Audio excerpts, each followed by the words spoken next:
ఈ నెల 17వ తేదీ బక్రీద్, త్యాగానికి మారు పేరు బక్రీద్.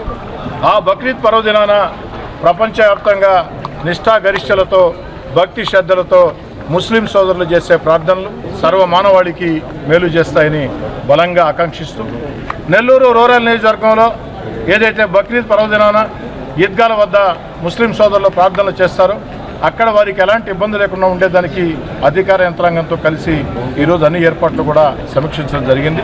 కమిషనర్ గారు, ఆర్డీఓ గారు, ఇతర అధికారులతో. ముఖ్యంగా బక్రీద్ అనేది వ్యక్తిగతంగా నాకు కూడా ఒక ముఖ్యమైన సెంటిమెంట్.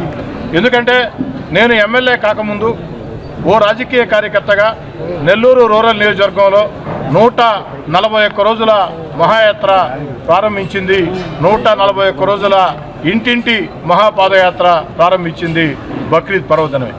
ఆ బక్రీద్ పర్వదినాన నేను ప్రారంభించిన 141 రోజుల ఇంటింటి యాత్ర నా జీవితంలో మరుపురాని మధురమైన ఘట్టం. త్యాగానికి మారుపేరైన ఆ బక్రీద్ పర్వదినాన ప్రారంభించిన ఆ యొక్క ప్రజలను కలుసుకునే కార్యక్రమం. అందుకే ఈనాడు ఆనాడు ఏనాడు కూడా ఈ యొక్క బక్రీద్ కానీ రంజాన్ కానీ అదేవిధంగా అన్ని కులాలకి మతాలకు అతీతంగా అన్ని పండుగల సందర్భంగా ఆ యొక్క ప్రజలకి అన్ని రకాల ఏర్పాట్లలో ఆధ్యాత్మిక కార్యక్రమాల్లో నేను ముందు ఉంటాను. అందుకే ఈరోజు ఎన్ని రకాల పనులు ఒత్తిళ్లు ఉన్నా బక్రీద్ వచ్చేస్తుంది.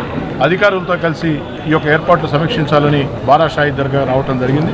కమిషనర్ గారు, అదేవిధంగా రూరల్ నియోజకవర్గంలో గ్రామాల్లో ఆర్డీఓ గారు, కార్పొరేషన్ యంత్రాంగం అందరూ కూడా ఇప్పటికే చక్కటి బ్లూ ప్రింట్ని తయారు చేసి ఆ యొక్క ఏర్పాట్లన్నీ కూడా వేగవంతంగా సాగుతూ ఉన్నాయి.